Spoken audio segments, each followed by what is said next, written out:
Limiting reagent. Limiting reagent समझने के लिए हम एग्जाम्पल लेते हैं लेमनेड का। तो नींबू पानी बनाने के लिए दो इंग्रेडिएंट्स की जरूरत पड़ती है, लेमन सिरप और शुगर। अब सपोज ये लेमन सिरप एक नींबू से बना हुआ है, तो इसकी खटास को न्यूट्रलाइज करने के लिए हम इसमें ऐड कर देते हैं 1 कप शुगर, जिससे हमारा तैयार हो जाता है नींबू पानी, 1 ग्लास लेमनेड का।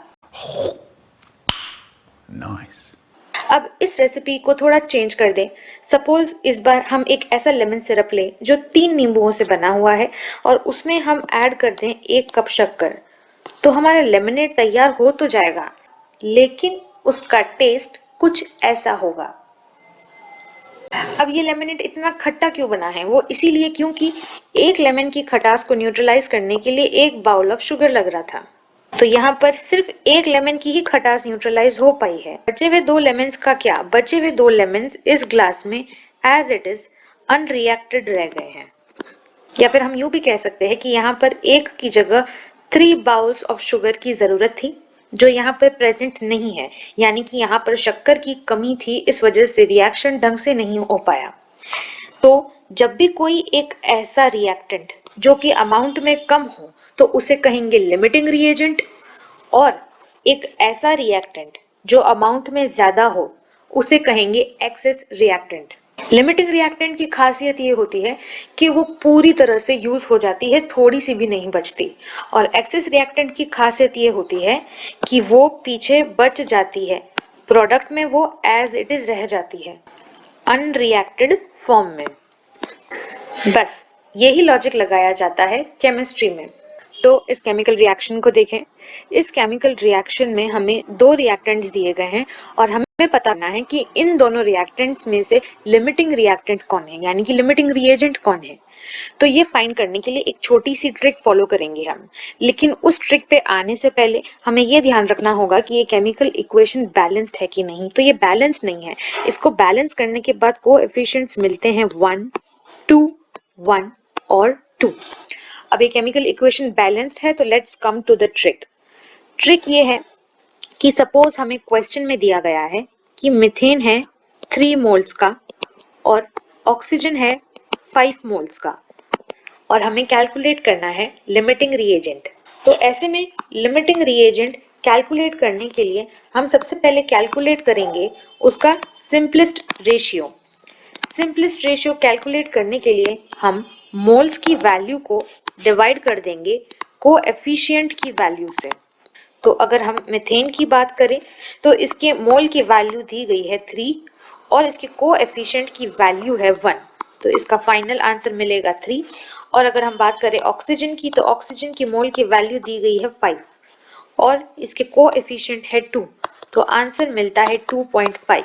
अब इसमें ये वैल्यू छोटी है, इसीलिए ये होगा लिमिटिंग रिएजेंट, और क्योंकि ये वैल्यू बड़ी है तो ये हो जाएगा access reagent. So now let's practice some examples. सबसे पहले इस क्वेश्चन को देखें। What is the amount of water that can be made from 5 moles of hydrogen and 2 moles of oxygen? Find limiting reactant, excess reactant and amount left over. तो अब इस question में हमें 3 चीजें ढूंढनी है, लिमिटिंग रिएक्टेंट और excess reactant, amount left over of the reactants and amount of water produced. तो स्टेप बाय स्टेप शुरू करते हैं। सबसे पहले हम लिमिटिंग रिएक्टेंट और एक्सेस रिएक्टेंट कैलकुलेट करते हैं। तो अब इस क्वेश्चन के हिसाब से H2 रिएक्ट करता है ऑक्सीजन के साथ ताकि वो प्रोड्यूस कर सके वाटर। अब ये इक्वेशन बैलेंस्ड नहीं है, तो सबसे पहले इसको बैलेंस करना पड़ेगा। बैलेंस करने पर कोएफिशिएंट्स मिलते हैं 2, 1 और 2। अब हमें लिमिटिंग रिएक्टेंट कैलकुलेट करना है, और लिमिटिंग रिएक्टेंट कैलकुलेट करने के लिए हमने एक ट्रिक सीखी थी जहाँ पे हम सिंपलेस्ट रेशियो कैलकुलेट करते हैं मोल्स को कोएफिशिएंट से डिवाइड करके। अब क्वेश्चन में 5 मोल्स ऑफ हाइड्रोजन गिवन है और ऑक्सीजन के मोल्स दिए गए हैं 2 मोल्स। तो हाइड्रोजन के सिंपलेस्ट रेशियो हुआ 5 divide by 2 which is equal to 2.5, और ऑक्सीजन का सिंपलेस्ट रेशियो हुआ 2 divide by 1 which is equal to 2। अब क्लियरली इसमें ये वैल्यू छोटी है, इसीलिए ये होगी लिमिटिंग रिएक्टेंट, और ये वैल्यू बड़ी है इसीलिए ये होगी एक्सेस रिएक्टेंट। देयरफॉर हमारा ऑक्सीजन होगा लिमिटिंग रिएक्टेंट और हाइड्रोजन होगा एक्सेस रिएक्टेंट। क्वेश्चन के नेक्स्ट पार्ट पर आते हैं जहाँ पे हमें कैलकुलेट करना है अमाउंट लेफ्ट ओवर। अब ये किसकी बात कर रहे हैं, हमें क्या कैलकुलेट करने का कहा जा रहा है। तो ध्यान रखना कि जो लिमिटिंग रिएक्टेंट होता है वो हमेशा पूरी तरह से यूज में आ जाता है, पीछे वो थोड़ा सा भी नहीं बचता। लेकिन जो एक्सेस रिएक्टेंट होता है वो हमेशा पीछे थोड़ा ना थोड़ा तो बच ही जाता है। तो हमें बेसिकली क्वेश्चन कह रहा है कि एक्सेस रिएक्टेंट की वैल्यू कैलकुलेट करनी है, यानी कि कितना हाइड्रोजन पीछे बचा है ये कैलकुलेट करना है। तो वो कैलकुलेट करने के लिए हमें लिमिटिंग रिएक्टेंट और एक्सेस रिएक्टेंट की वैल्यूज के रेशियो को निकालना पड़ेगा। यानी कि लिमिटिंग रिएक्टेंट हुआ हमारा ऑक्सीजन और एक्सेस रिएक्टेंट हुआ हमारा हाइड्रोजन। इनके कोएफिशिएंट का रेशियो निकलता है 1:2। और हमें अमाउंट कैलकुलेट करनी है तो हमें एक पॉइंट ध्यान रखना पड़ेगा कि जो ऑक्सीजन है जो कि हमारा लिमिटिंग रिएक्टेंट है वो पूरी तरह से यूज हो गया है, यानी कि ये 2 मोल्स पूरी तरह से यूज हो गए हैं। तो यहाँ पर हम वैल्यू लिखेंगे ऑक्सीजन की 2 मोल। अब हमें ये पता करना है कि जब ये 2 मोल्स पूरी तरह से यूज हो चुके हैं तो ये मैक्स टू मैक्स 5 मोल में से कितना यूज कर लेंगे, क्योंकि 5 मोल तो पूरा यूज होगा नहीं, वो है एक्सेस रिएक्टेंट, उसमें से कुछ ना कुछ तो पीछे बचना ही चाहिए।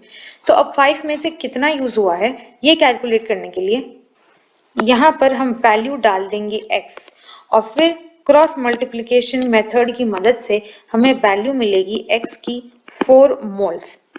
हाइड्रोजन के सिर्फ 4 ही मोल्स यूज हुए हैं, पूरे 5 मोल यूज नहीं हुए हैं। तो अमाउंट लेफ्ट ओवर हुआ 5 मोल हाइड्रोजन का माइनस 4 मोल जो कि यूज हो गया है रिएक्शन में, विच इज इक्वल टू 1 मोल। यानी कि जब ये रिएक्शन पूरी तरह से हो जाएगी और ये 2 मोल पूरी तरह से यूज हो जाएंगे तब इसमें से सिर्फ 4 मोल यूज होंगे, 5 मोल यूज नहीं होंगे।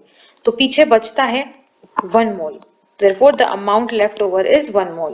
क्वेश्चन के लास्ट पार्ट पे आते हैं जहाँ पे हमें कैलकुलेट करना है अमाउंट ऑफ वाटर प्रोड्यूस्ड। ध्यान से देखें, हमें गिवन है कि 5 मोल का हाइड्रोजन था और 2 मोल का ऑक्सीजन था और हमें नेक्स्ट कैलकुलेट करना है कि इससे कितने मोल का वाटर प्रोड्यूस हुआ है। तो ये वैल्यू कैलकुलेट करनी है, यानी कि we have to calculate moles of water formed. ये कैलकुलेट करने के लिए हम लिमिटिंग रिएजेंट की वैल्यू को कंपेयर करेंगे प्रोडक्ट की वैल्यू से, यानी कि हम ऑक्सीजन की वैल्यू को कंपेयर करेंगे वाटर की वैल्यू से। ऑक्सीजन का कोएफिशिएंट है 1 जबकि वाटर का है 2 और हमें पता है कि ऑक्सीजन लिमिटिंग रिएजेंट है, यानी कि इसका 2 मोल पूरी तरह से यूज हो चुका होता है। यानी कि 2 मोल के ऑक्सीजन जब पूरी तरह से यूज हो चुका हो तो पीछे कितना वाटर प्रोड्यूस होगा। तो क्रॉस मल्टीप्लिकेशन की मदद से हमें आंसर मिलता है x का इज इक्वल टू 4 मोल, यानी कि जो वाटर प्रोड्यूस होगा वो होगा 4 मोल का। Therefore, the final answer for moles of water formed is 4 moles.